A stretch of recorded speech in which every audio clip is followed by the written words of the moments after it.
এই ছোট্ট ট্রিক্স জেনে পাটিসাপটা বানালে একটি পাটিসাপটাও দেখবেন কড়াইতে আটকাবে না, একেবারে তুলোর মতো নরম তুলতুলে হবে। আজকের রেসিপি সুজির পাটিসাপটা। বাড়িতে সুজি থাকলে ঝটপট এইরকম একবার তুলোর মতো নরম তুলতুলে পাটিসাপটাটা বানিয়ে দেখুন, খেতে দেখবেন দুর্দান্ত হবে।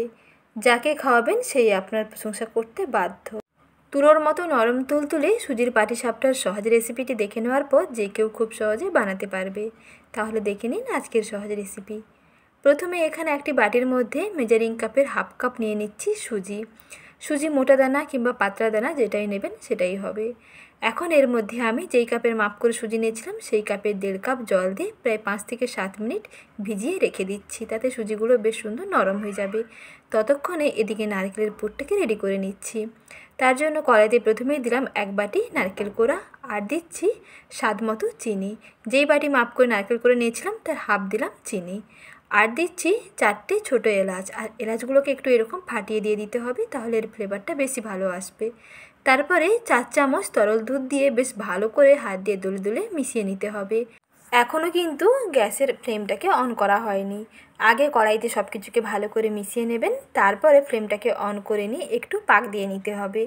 একটু রান্না করে নিলেই চিটচিটে নারকেলের পুর রেডি হয়ে যাবে।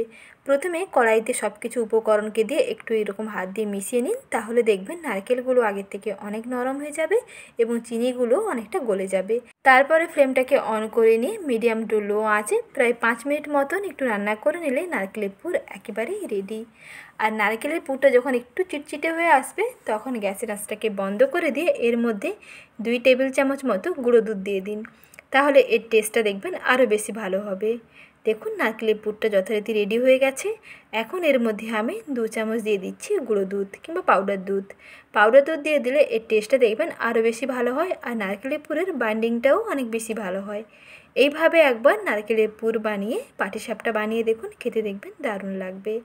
আর এই রকম শুকনো শুকনো নারকেলের পুর রেডি করে নিয়ে আপনারা 1 মাস পর্যন্ত স্টোর করেও রাখতে পারেন। শীতকালীন যে কোনো পিঠে খেতে ইচ্ছে করলে নারকেলের পুর ভরে এইরকম পিঠেগুলো একবার বানিয়ে দেখুন, সব পিঠেই টেস্টি হবে। এদিকে নারকেলের পুর রেডি হয়ে গেছে, একটু ঠান্ডা করে নিচ্ছি। ততক্ষণে দেখুন এদিকে যে সুজিটা ভিজিয়ে নিয়েছিলাম সুজিগুলো কত সুন্দরভাবে নরম হয়ে গেছে। এখন জল সমেত সুজিগুলোকে একসঙ্গে একটা ব্লেন্ডারে নিয়ে ব্লেন্ড করে নিচ্ছি। একেবারে ক্রিমের মতন একটা টেক্সচার আসবে। সব কিছুকে ভালো করে মিশিয়ে নিয়ে তারপর একটা ব্লেন্ডারে নিয়ে নিচ্ছি এবং জাস্ট 1 থেকে 2 বার ঘুরিয়ে দিলে যেমন পেস্ট হয় তেমন করে মিহি করে পেস্ট করে নিলাম। আর এখন মিশ্রণের ঘনত্ব দেখুন অনেকটাই ঘন আছে, তবে এতটা ঘন থাকলে কিন্তু পিঠেগুলো বেশি মোটা হয়ে যাবে, তাতে খেতে কিন্তু একটুও ভালো লাগবে না। তাই এর সঙ্গে সামান্য একটু জল মিশিয়ে নিচ্ছি। মোটামুটি সেই যেই কাপের মাপ করে সুজি নিয়েছিলাম সেই কাপের হাফ কাপ জল দিয়ে ব্লেন্ডারটাকে ধুয়ে একসঙ্গে ভালো করে মিশিয়ে নিলাম। এখন মিশ্রণের ঘনত্ব দেখুন একেবারে ঠিকঠাক আছে। তবে এই সুজির পাটিসাপটা বানাতে হলে এর মধ্যে কিন্তু দিতে হবে 1 চামচ ময়দা। তার আগে আমি স্বাদ মতো লবণটা দিয়ে দিলাম। একটি চা চামচের 3 ভাগের 1 ভাগ লবণ দিলাম। এর মধ্যে আমি 1 টেবিল চামচ ময়দা দিয়ে দিচ্ছি, আর চা চামচের মাপ করে নিলে 2 চা চামচ ময়দা দিতে হবে। ময়দা দিলে যেমন এগুলো তুলোর মতো নরম তুলতুলে হবে, আর তেমন পিঠেগুলো যখন বানাবেন তখন কিন্তু একটা পিঠেও দেখবেন কড়াইতে আটকাবে না। খুব সহজে খুব পাতলা নরম তুলতুলে পিঠেগুলো রেডি হয়ে যাবে। ময়দা দেওয়ার পরে সামান্য অল্প একটু জল দিলাম। এখন একটা হ্যান্ড উইক্স দিয়ে বেশ ভালো করে ফেটিয়ে নিতে হবে।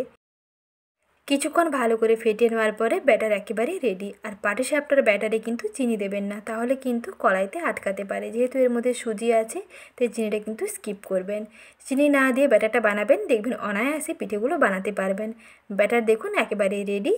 অতএব এখন পিঠেগুলোকে বানিয়ে নিচ্ছি।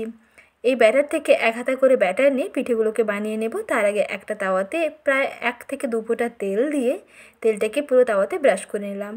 আর এখন গ্যাসের ফ্লেমটাকে একেবারে লোতে রেখেছি। লো ফ্লেমে 1 হাতা করে ব্যাটার দিয়ে এইভাবে একটা গোল শেপে রুটি বানিয়ে নিতে হবে। তারপরে এক সাইড বরাবর এইরকম পুরটা দিয়ে দিন। ব্যাটার দেওয়ার পরে 30 থেকে 40 সেকেন্ড অপেক্ষা করবেন। ওপরটা যখন একটু শুকনো হয়ে যাবে আর সাইডগুলো এরকম ছেড়ে আসবে, তারপরে এক সাইড বরাবর নারকেলের পুরটাকে দিয়ে এইভাবে ফোল্ড করুন, আর এইভাবে 2টা সাইড একটু চেপে দিন। তাহলে দেখবেন পুরটার ভেতর থেকে বাইরে বেরিয়ে যাবে না।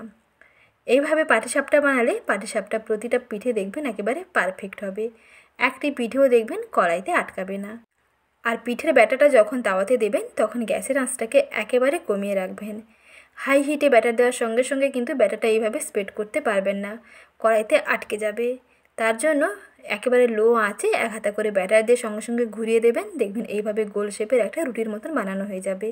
তারপরে এক সাইড বরাবর পুরটাকে দিয়ে যখন এইভাবে সাইডগুলো ছেড়ে আসবে তখনই ভাঁজ করে ফেলুন, আর দুইটা সাইড একটু চেপে দিলেই মুখটা বেশ ভালোভাবে আটকে যাবে। এইভাবে নরম তুলতুলে সাদা ধবধবে সুজির পাটিসাপটাগুলো বানিয়ে নিন। 1 মিনিটের মধ্যে একটি করে পিঠে রেডি হয়ে যাবে। আর পিঠেগুলো খেতেও কিন্তু ভীষণ টেস্টি হয়। শীতকালে এই রকম একবার পাটিসাপটা না খেলে কিন্তু ভীষণ আফসোস করবেন। তাই দেরি না করে আজই রেসিপি দেখে বানিয়ে ফেলুন, খেতে দেখবেন দারুণ লাগবে, স্বাদ ভুলবার নয়। এই রকম প্রথমে পিঠেগুলোকে বানিয়ে নিয়ে তারপরে তাওয়াতে আরও অল্প একটু তেল দিয়ে পিঠেগুলোকে এপিট ওপিট করে হালকা ভেজে নিন। প্রায় 4টে মতো পাটিসাপটা একসঙ্গে বানিয়ে নেবেন, তারপরে পিঠেগুলোকে এপিট ওপিট ভেজে নিলেই পারফেক্ট পাটিসাপটা একেবারেই রেডি। শীতের সেরা বিভিন্ন পিঠের মধ্যে আরও একটি সেরা পিঠে হচ্ছে এই রকম তুলোর মতো নরম তুলতুলে সুজির পাটিসাপটা। এই সহজ পদ্ধতিতে দেখুন পিঠে একেবারে দুর্দান্ত হবে। একটি পিঠেও দেখবেন প্যানে আটকাবে না কিংবা একটা পিঠেও ভাঙবে না। এইভাবে একবার বানিয়ে নিন, প্রতিটি পিঠে দেখবেন একেবারে পারফেক্ট হবে, যেমন টেস্ট হবে তেমন ভীষণ তুলতুলে হবে। আর পিঠেগুলো কতটা নরম হয়েছে দেখুন, একটি খেলে আর একটি খেতে চাইবেন, এর স্বাদ ভুলবার নয়। তাই দেরি না করে আজই বানিয়ে ফেলুন। আর রেসিপিটি ভালো লাগলে লাইক শেয়ার এবং সাবস্ক্রাইব করবেন। ধন্যবাদ।